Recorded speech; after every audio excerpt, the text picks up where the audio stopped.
Hi, I'm Rowena. And after 15 years of building their company from the ground up, after bringing in $69 million, my sister cornered me in the conference room and said I was dragging them down. They erased me, blocked my badge, announced my resignation like I had never existed, but they didn't know. I'd been quietly building a kill switch, and when I triggered it, everything they thought was theirs caught fire. What would you have done? If your own sister kicked you out of the empire you built? Let us know where you're listening from. I read every single comment.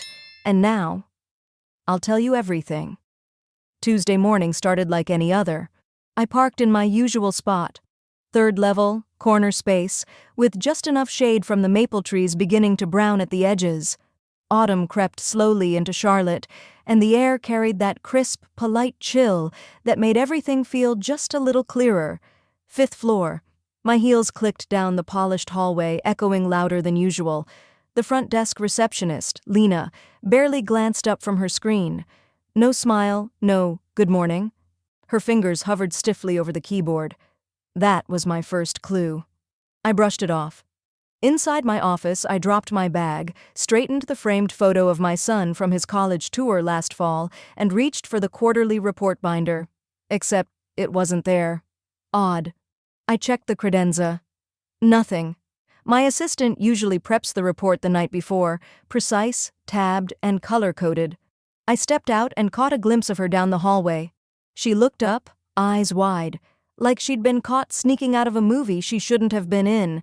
Then she vanished into the break room. Maybe she was overwhelmed. We were announcing a $5.2 million product launch today. Everyone had their nerves up. Still, I couldn't shake the feeling that something was hovering, like the wait before a storm. Then came the knock. Carenza didn't wait for me to answer. She opened my door just enough to peek her head in. Got a sec before the board comes in? Sure. I smiled, out of reflex more than anything. My younger sister, CEO, sleek black dress, hair in a tight bun. She looked like every boardroom's fantasy of competence, cold, polished, perfect. We walked silently toward the glass conference room. I noticed the nameplate on the door had changed. It no longer listed me as COO. It was just blank. Still, I said nothing. Inside, she gestured for me to sit, then closed the door. Carenza, if this is about the forecast deck, It's not, she cut in smoothly. This is coming from the board. I tilted my head, confused. There's been a unanimous decision? Effective immediately, your position is being dissolved. Silence. My jaw didn't drop. I didn't gasp, but I felt it. Like a vacuum pulled the breath straight from my ribs. I blinked slowly, trying to make sense of what I'd just heard. What? I asked, barely above a whisper. She didn't flinch. We're restructuring. The board believes the company needs a different energy, a cleaner hierarchy, more streamlined. My stomach turned. You mean without me? She crossed her legs and folded her hands. You've been emotionally heavy for the team. People feel constrained around you. It's not great for innovation. There it was. No gratitude, no acknowledgement, just that sterile, calculated tone she used when firing a contractor, emotionally heavy. I had given this company 10 years. I'd built the core logistics pipeline. I'd trained half of the executive team, and she was labeling me a weight. I opened my mouth, closed it again. There was nothing left to say.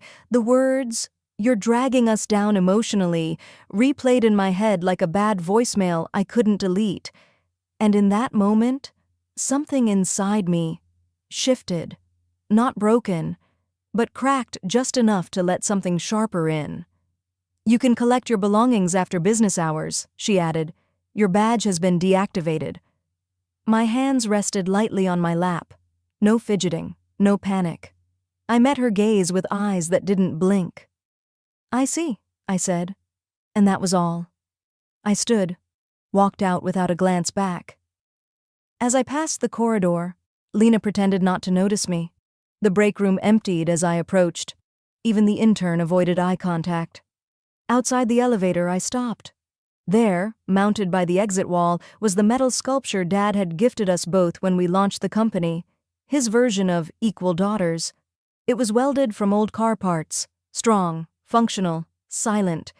I pressed my fingertips to the cool steel. Behind me, laughter.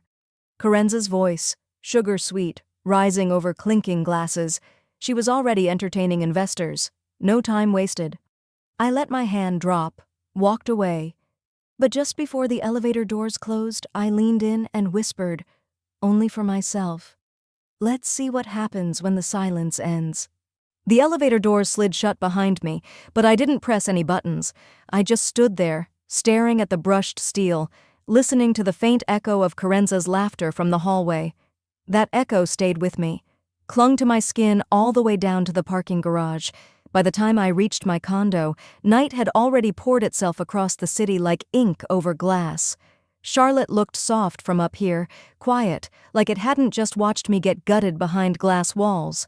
I didn't turn on the lights, just dropped my bag on the entryway bench, stepped out of my heels, and padded barefoot across the hardwood to the kitchen.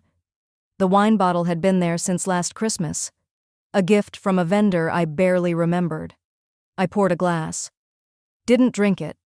Instead, I sat at the dining table, opened my laptop, and stared at a spreadsheet I hadn't touched in years. Sheet after sheet, columns, tabs, pivots. All numbers I used to know like the back of my hand, and there it was, 5 years ago. Bank balance, 8,232.27 fr. That was what we had left when Carenza told me over lukewarm ramen that maybe we should shut it all down gracefully. She said it like it was noble, like letting go of something we hadn't even fought for was some kind of character trait, but I couldn't let go. So I mortgaged the house, cashed out my 401k. I flew to Chicago with 2 wrinkled suits in a carry-on and slept in airports when I missed connections. Seattle, Denver, Dallas. I pitched to anyone with a pulse and a checkbook. And one night, sometime around 2:30 a.m., in a coffee shop off Lakeshore Drive, a woman named Dr. Hallowell looked me in the eye and said, "You're not like your sister. You build. She sells dreams. But you grind." She signed the first check right there. The first of $69 million. That number lit up on my screen like a ghost, a number no one talks about anymore. I leaned back and exhaled, whispering to no one. And I still let her call herself the visionary. It was true. Carenza had stood on stage at summits and charity galas, shaking hands like she wrote every line of code herself. And I'd let her, because I thought that's what sisters did. You protect each other's image, even if you're the one bleeding behind the curtain. I clicked open a folder titled Pitch Archives, Photos, Decks. The very first investor brief I designed, late one night while Caleb was already halfway packed to leave. I hadn't spoken his name in months, but there it was in my mind again. Caleb. He told me once, "You think loyalty is love, but they're not the same thing." He was right. I stayed loyal. I forgot to ask if anyone else would return the favor.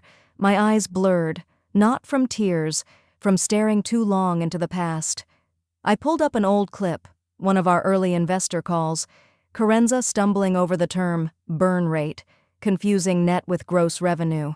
I had to jump in, of course, smile fixed, voice steady, cleaning up in real time while she nodded like she knew what I was talking about. She took the credit. I took the 80-hour weeks, logistics, HR, tech ops, vendor compliance. I once negotiated a warehouse lease from a hotel bathroom during my cousin's wedding. They called it her empire. But it was built with my hands. Back in the present, I scrolled through a recent news article on my phone. Headline: Visionary CEO Carenza Merritt reshapes startup culture. I stared at the words. There was a comment section. Of course there was. My thumb hovered over the field. I could have written one sentence, just one line of truth. But I didn't. I closed the tab. Not because I was afraid, because the truth deserves more than a comment box. I stood and stretched my neck. The apartment creaked as the AC clicked on. It sounded like breath held too long. I walked to the hallway closet, reached into the inner lining of an old camel coat, the one I used to wear on cold flights to investor meetings. There, stitched into a flap I'd sewn by hand, was a tiny silver key. I held it in my palm. Somewhere in this city, there was a locked drawer in a storage unit no one knew I kept. In it, hard copies of documents, original pitch decks, hand-signed term sheets, audio recordings, photos Carenza never knew I took. Not revenge, just records. They tried to write me out, but I was always the one keeping the ledgers. I held the key up to the light. It glinted faintly. The room was still, but something inside me shifted. Not rage, something colder, cleaner. "You want to erase me from history," I said softly. Then, under my breath, like a pact I made with the dark, "Let me show you what happens when a ghost starts moving." By the time the morning light crept through the blinds, the silver key was still on my nightstand. I hadn't slept. I'd moved from the dining table to the couch at some point, wrapped myself in the old chenille throw my aunt gave me years ago, and just thought. No tears, no rage, just that quiet, electric tension humming beneath my ribs like a wire pulled too tight. And when the light hit the shelves above my desk, when it caught the faded blue spine of a binder I hadn't touched since the early days, I knew exactly what I needed to do. I set my coffee down beside it. The mug clinked gently against the marble. It was heavier than I remembered. The cover read in embossed letters, "Merit Founders Agreement, Final Draft." I sat down, smoothed the pages open with both hands. They trembled slightly, but not from fear, from precision, from memory, from something waking up. Flip, page 12, signatures. Carenza's had always looked theatrical, looped, wide, like it was posing for cameras. Mine was tucked underneath, smaller, more serious. And beneath both, in neat legalese, was Section 7.3, Forcible Removal and Reversion Clause. I had almost forgotten the wording. In the event of the removal or forced exit of a founding partner without due board vote and demonstrable cause, proprietary control of intellectual property, including back-end data structures, patents filed under joint status, and branding assets, shall revert to the signatory initiating original product development. Me. I remember the day that clause went in. We were in a borrowed conference room. The air was thick with summer humidity, and the AC had gone out halfway through the meeting. Carenza sat in a bright red power blazer she'd picked just for the occasion, smug as ever, already talking like we were Forbes material. The lawyer, Mr. Pollock, had looked at me over his glasses and said quietly, "This clause isn't typical. Are you sure you want this in?" And I'd answered, "Just in case she forgets who bled for this thing." Carenza had laughed. "You'll never need that clause, sis. We're family." And that was the problem, wasn't it? Family thinks they can take without asking, rewrite your name out of the story because it makes them more comfortable. I closed the binder gently, walked across the room, opened the hall cabinet where I kept things I didn't trust to the cloud, pulled out the old portable drive, black, scuffed, but still functional, plugged it into my laptop. My heart thudded once, heavy and hollow, but the rest of me was still. The screen flickered to life. Folders opened, files sorted, password prompt appeared. I typed slowly, deliberately. Authentication accepted. Access to administrative backend confirmed. Clause 7.3 validated. There it was. I didn't activate anything. Not yet. That wasn't the point. I just needed to know it still worked. That even after all this time, all this betrayal, I'd left a door open for myself. A breath escaped me, half relief, half the ache of knowing I'd been right to prepare for war in a house that once held birthday cakes and shared wine. I let the silence sit for a while. Then I opened my phone and stared at the screen. No missed calls, no texts from Carenza. Of course not. Not a word since yesterday. But that's how they do it, isn't it? Silence becomes a weapon, a way of making you question whether the cuts were real. I opened the texting app, typed out a blank message, left the recipient field empty, just stared at the cursor blinking on an empty page. Then I backed out. No message, not yet. Instead, I opened my calendar, scrolled to Tuesday, Created a new event. Begin initiation. No alarm, no notes, just the title. I closed the laptop. The condo was quiet except for the faint hum of the fridge and the morning bird song threading in through the half-open window. The kind of peace that doesn't belong to someone who just lost a job. But then again, I hadn't really lost anything. I'd just been reminded what I still had, and who I was before they tried to write me out.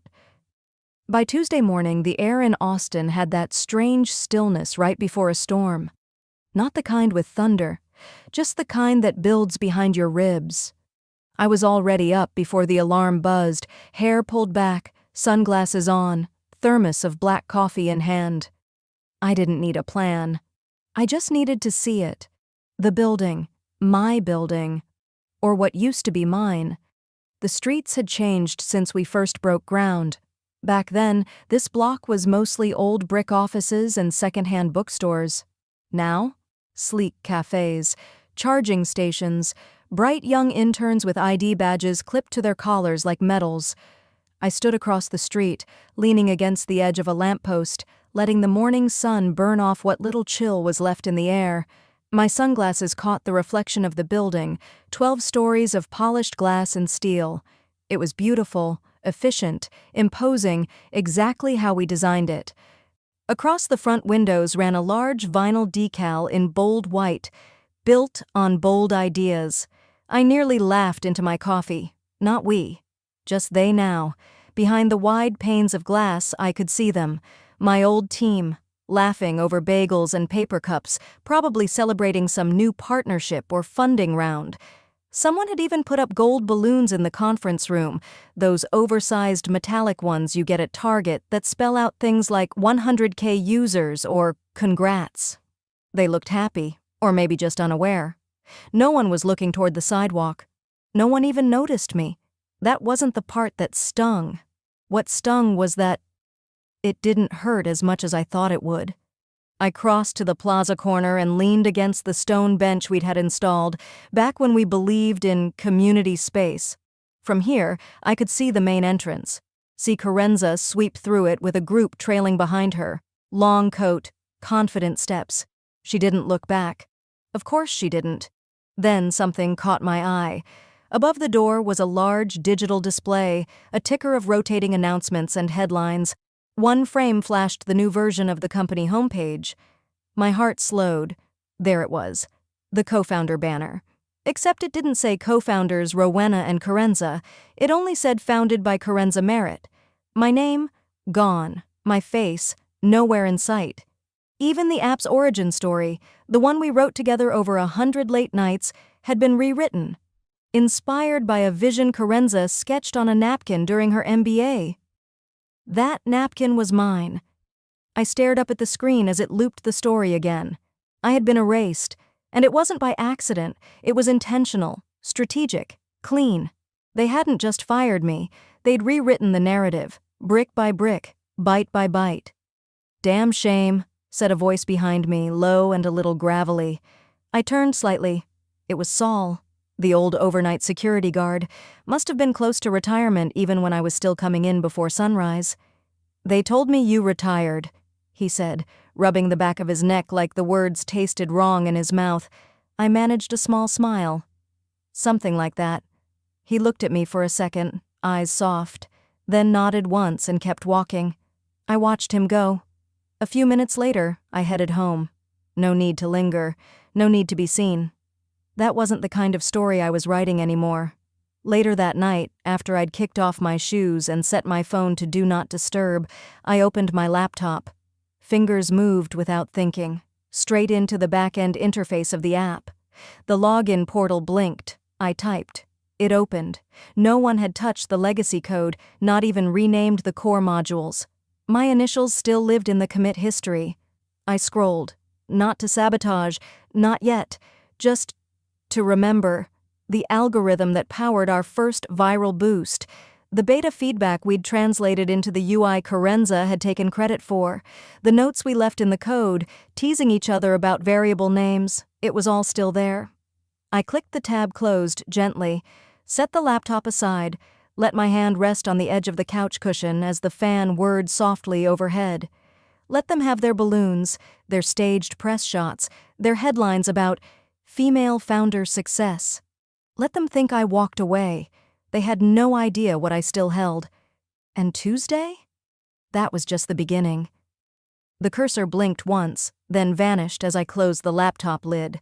I sat there for a moment, hands resting on the edges like I might lift it again. But I didn't. Instead, I leaned back into the couch, listening to the quiet hum of the ceiling fan and the faint barking of a neighbor's dog down the street. No drama, no tears, just stillness. Until a knock broke it all. Not the frantic kind, not pounding, just 3 steady taps. I frowned and stood up, crossing the hardwood floor in bare feet. Through the peephole, I saw the back of a courier, khaki vest, clipboard in hand, already halfway down the walkway. A medium-sized envelope sat squarely on my doormat, marked in bold red letters, "Urgent, property notice." I opened the door slowly, picked it up. The paper was thick, government thick.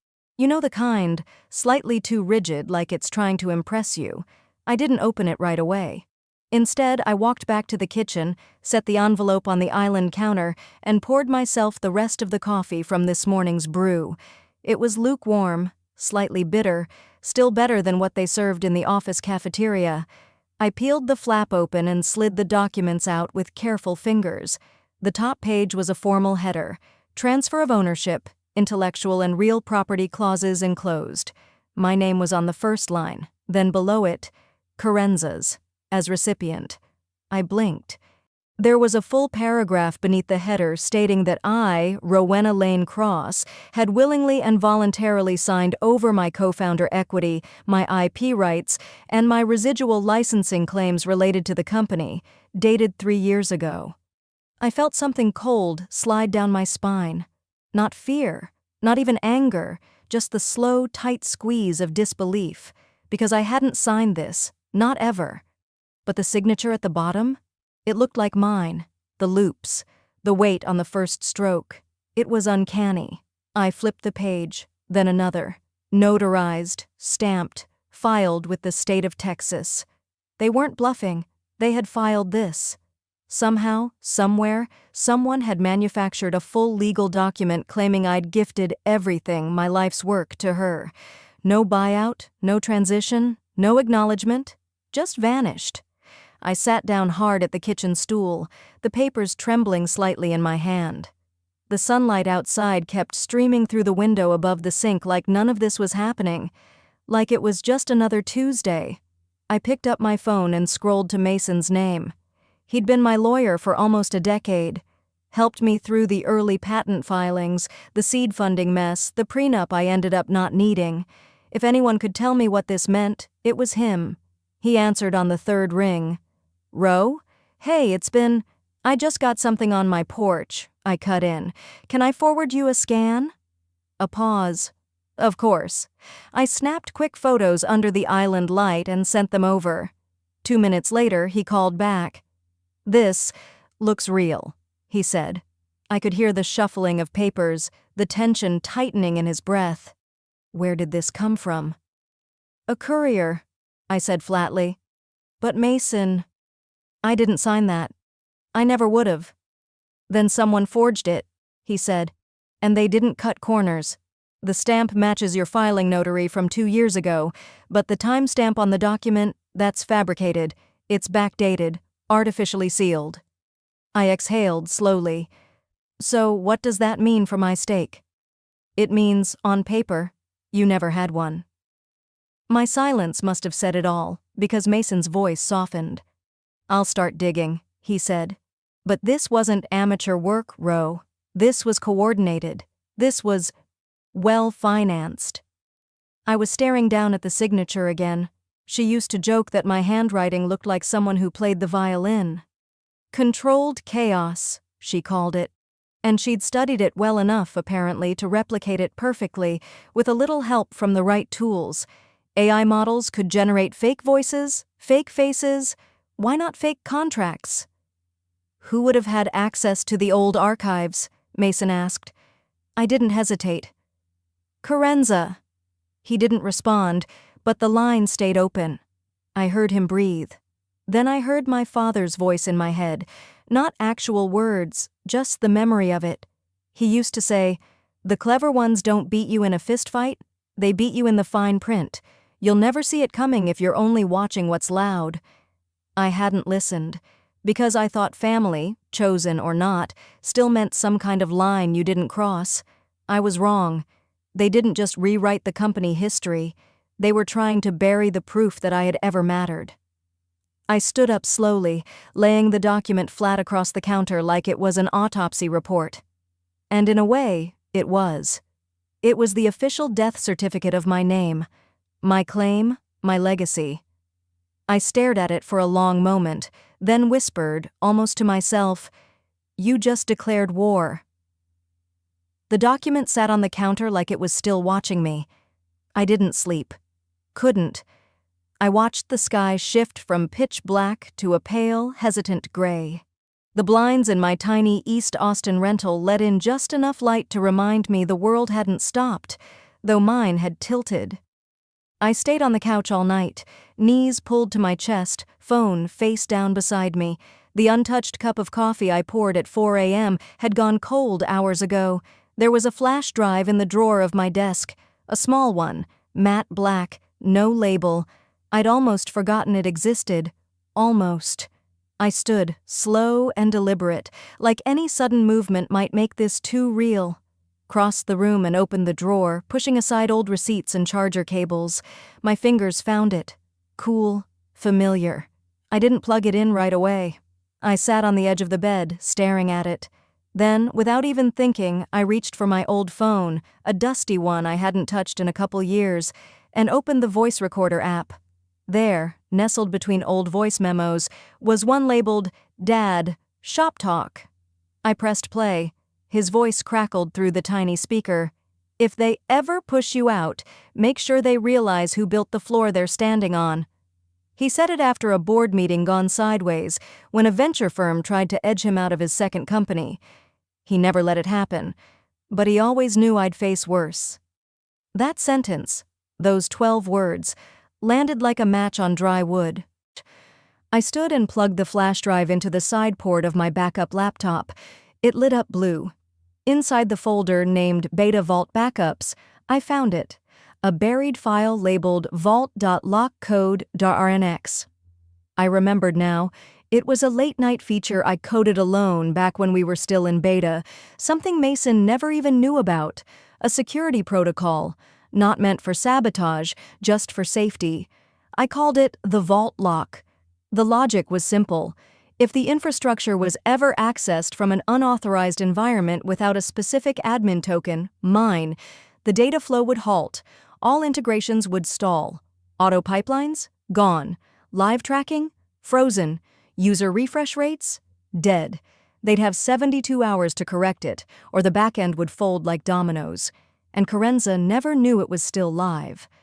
I stared at the code, lips parted, chest tight.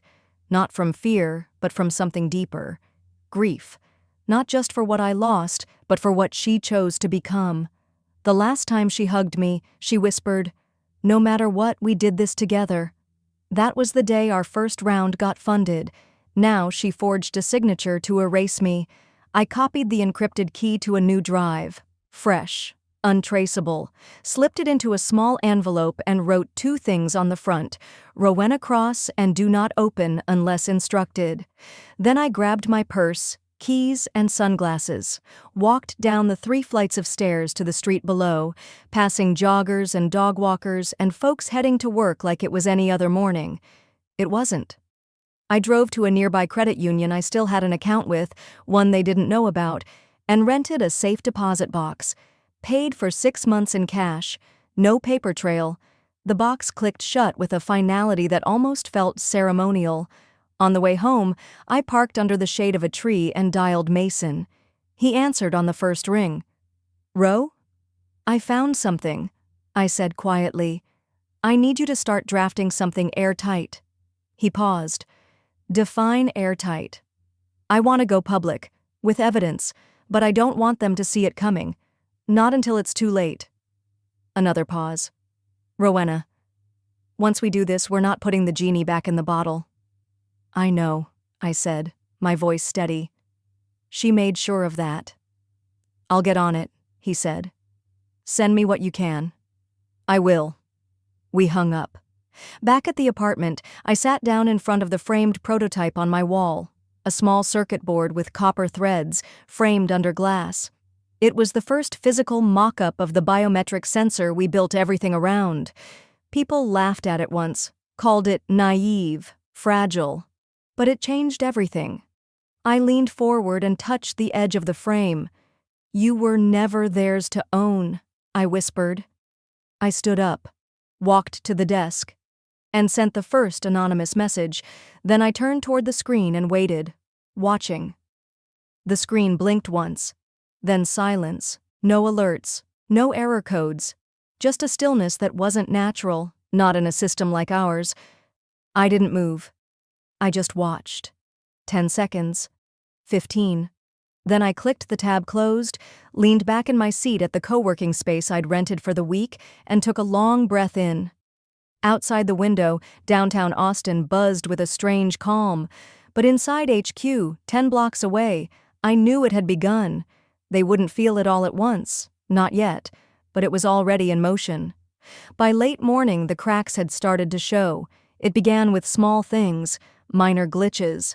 A retailer in Dallas couldn't access real-time trend analytics during a live pitch. Then a fulfillment integration went dark mid-update. Then the live dashboard, our centerpiece, froze on a client demo in front of 2 national partners. And inside headquarters, Carenza's voice, sharp and cold, bounced off the walls of the glass conference room. Why is the dashboard blank? I said I wanted a full technical report 5 minutes ago. A junior analyst stammered something about corrupted back-end pipelines. Someone else suggested a data restoration. Get it on the line, now. Her voice cracked at the edge, though she tried to hide it. By lunchtime, the investors had started calling. Mr. Dellin arrived first, his car pulling up so fast the front desk barely had time to buzz him in. His face, usually smooth and calculated, looked stormy as he stepped off the elevator and straight into the conference room where Carenza waited. He didn't sit, didn't smile, just tossed a leather folder onto the table and said flatly, "You forced out the founder who built the engine, and now it's failing under your watch." Carenza started to speak, but he raised a hand. "Don't. Not yet." He opened the folder, pulled out 2 printed screenshots, then another, then a series of annotated timestamps. He laid them out in a line like a lawyer stacking evidence before a jury. "These came to me anonymously this morning. Do you want to tell me why the lines of code shutting down your system were all authored by someone named Rowena Cross?" Silence. I leaned closer to my laptop screen in the co-working space, watching a muted live stream from a shareholder press feed. The image wasn't crystal clear, but Carenza's expression was unmistakable. She froze. Her lips parted like she wanted to protest, but the truth was already out. The anonymous exposé had dropped at 9:14 a.m. sharp, posted on a private investor forum, then quickly leaked to a tech media blog. The screenshots were undeniable. Development logs, metadata trails, and even a screen capture of my father's old voice memo. His voice stating clearly, "Rowena wrote every line of the core vault lock, from scratch, for safety." They didn't even blur the signature file. In another window, I watched the comments trickle in, investors and engineers and former staffers. I remember her debugging that on her own at 2 a.m. while Carenza was in New York. So she was the brains behind the architecture. How'd they think they could erase her? I minimized the window before the spiral started. That part wasn't mine to manage anymore. Back at HQ, the live stream captured Mr. Dellin's final words before he left. "You better pray she doesn't take the steering wheel next." Carenza stood like a statue, arms still at her sides. Then the camera cut. I sat still for a moment, then reached for my coffee, now lukewarm. I didn't drink it, just held the cup between my hands, grounding myself. The co-working space was quiet. A couple of people nearby typed without looking up. No one knew the storm unraveling downtown had my name at the center of it. I hadn't done it for vengeance. Not really. I'd done it because for the first time, I saw what my father meant when he said legacy isn't just what you leave behind, it's what you protect. My hands shook a little as I set the cup down, but not from nerves, from something else. Release. I looked at the screen one more time, now just the default home screen of my email, and quietly, like a memory returning in full color, I whispered, "It wasn't revenge. It was reclamation." I closed the laptop, stood, and just as I reached for my bag, my phone lit up on the table. Unknown number. I almost let it go to voicemail, but something in my gut said, "Pick up." I tapped accept, and the voice on the other end wasn't Kerenza. I pressed the phone to my ear. "Rowena?" The voice wasn't sharp or demanding. It wasn't even familiar at first, just calm, low, deliberate. "This is Dr. Arden Frey. I used to work with your father." I didn't say anything right away. I walked slowly across the living room of my condo and sank into the edge of the couch, the phone still pressed against my cheek. "I'm sorry for the intrusion," he continued, "but I wanted you to hear it from me before the vultures start spinning their version."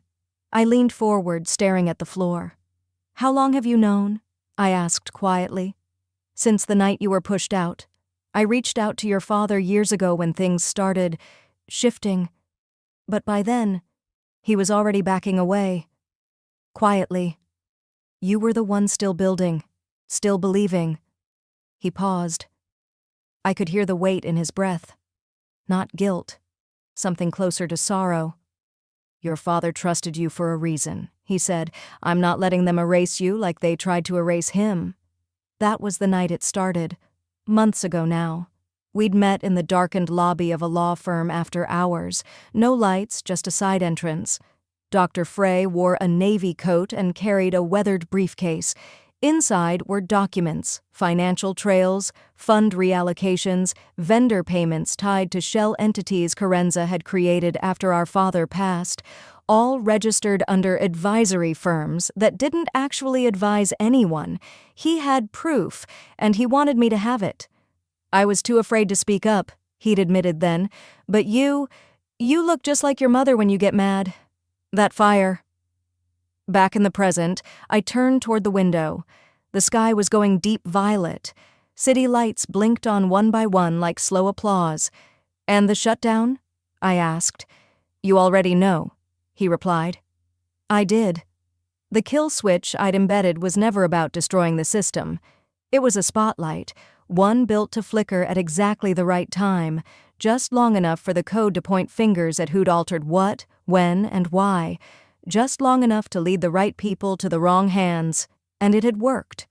When I ended the call, I didn't get up right away. Instead, I pulled my old laptop closer and opened the folder I'd kept encrypted since the night they fired me. Inside, emails, flagged transactions, copies of contracts, a digital footprint Kerenza never thought I had the sense to preserve. I didn't rush. I reviewed it again, twice.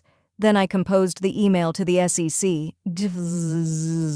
Subject line, affidavit and supporting evidence, misuse of grant funding, internal fraud. I attached the files, added a plain, single-page statement, then copied 3 press contacts I'd once helped during our early launch days, back when my name still appeared on the website. My fingers hovered over the last line before I clicked send. I won't be the silent one anymore. And I meant it. 10 minutes later, I watched the auto-confirmation come through. Then came the phone call. This time, it was her. Kerenza. She didn't waste time. "Do you want to destroy everything?" Her voice was a whisper panic. "You'll ruin Dad's name, his company.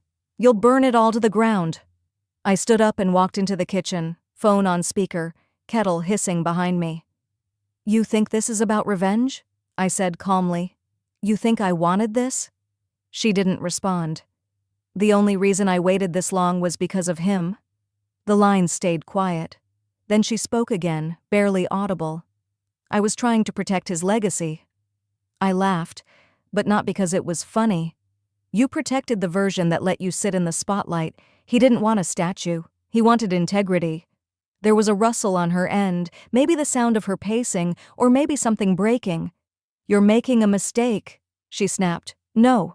I made a mistake staying quiet this long." I ended the call. I let the silence fill the room again.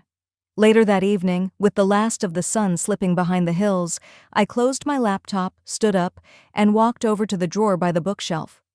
I hadn't opened it in months, not since the day I came home with the box of my belongings from HQ, still smelling like that sterile conference room and betrayal. Inside, still wrapped in a silk handkerchief, was the gold compass my father used to keep on his desk. I unfolded the cloth, ran my thumb across the etched letters, NSEW, then walked back to my desk. I didn't put it in the drawer this time. I placed it right next to my laptop, right in the open, where it belonged. "North never changed," I whispered. I just had to trust it again. I turned off the lights, let the glow of the city spill through the windows. Somewhere out there, headlines were being written, servers were lighting up with questions, board members were sending urgent emails. But me? I just sat still, breathing, waiting. The morning after the email went out, headlines cracked through the silence like thunder after a long drought. Fraud at the top. Whistleblower exposes internal theft at tech giant. Silent co-founder speaks, with evidence. But Kerensa? She didn't show up to the emergency board meeting. Nobody could reach her. No answers. Just a press secretary stammering into camera lenses and a board chair blinking like he'd never heard the name Rowena Blake in his life. 1 week later, I stood barefoot in the soft light of my new apartment. No penthouse view, no private elevator. Just a modest third-floor unit that overlooked a public park in Charlotte, where children played with kites and joggers, passed with dogs that seemed to smile more than most people I used to work with. There was a quiet to it. Not silence, just stillness, like the world had finally exhaled. I poured myself a cup of tea.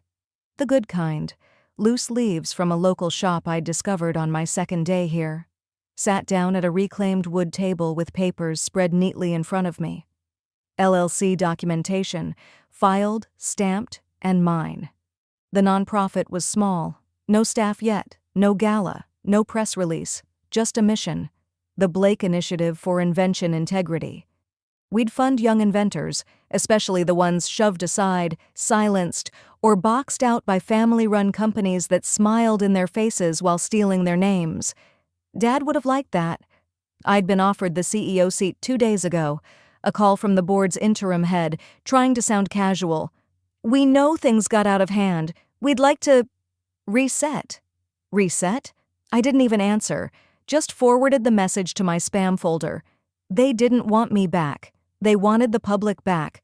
But me? I wasn't theirs anymore. That afternoon I was sorting files when my phone buzzed. Unknown number. I stared at it for a second, then pressed play on the voicemail. "Ro, it's me. Look, I've been thinking." Kerensa. Her voice was thinner than I remembered, like all the air had gone out of her. "You should have just let it go. We're sisters. This wasn't how it was supposed to end." A long pause, then a deep inhale. "You think this makes you stronger? That this makes you better?" And then a crack. Not loud, not dramatic, just her voice folding inward. Dad wouldn't want this. I stood by the window, sun slanting across the floor, her voice still playing through the speaker. "He'd hate seeing us like this." Click. I didn't save it, didn't respond, didn't even write it down. I just whispered, like I'd been saving it for years. He wanted the truth. I deleted the voicemail. It didn't deserve space. Later that day, I walked down to the park. The air was crisp, but not cold. That kind of weather where the trees haven't quite decided if they want to keep their leaves or let them go. I passed a small girl near the benches, maybe 6 or 7, running in circles with a paper glider in her hand. It wobbled midair, caught a breeze, and dipped. She caught it and laughed. That laugh kids have before the world teaches them to be quiet. The design of the glider? It was almost identical to the one my father used to fold from scraps of blueprint paper. The same little wing trick he showed me in his workshop when I was 9 and insisted I wanted to fly to space. She turned and saw me watching. "It works better if you bend the front a little," I said. The girl nodded like I'd just handed her a secret, then ran off again. I smiled to myself and whispered, "Keep building, kid." As the sky started to shift colors, peach fading into rose, I walked back home. No one followed. No headlines trailed me. No applause waited. And still, it felt like a kind of victory. They thought I'd crawl back, beg, break. Instead, I stood still and watched them fall apart without me. I don't know if Carenza regrets it, but I do know this. Silence isn't always surrender. Sometimes it's just the sound of you rising, without noise. Do you think I was too harsh? Or finally fair? I read every comment. Have you ever walked away from someone who once defined your life? Tell me. I'll listen.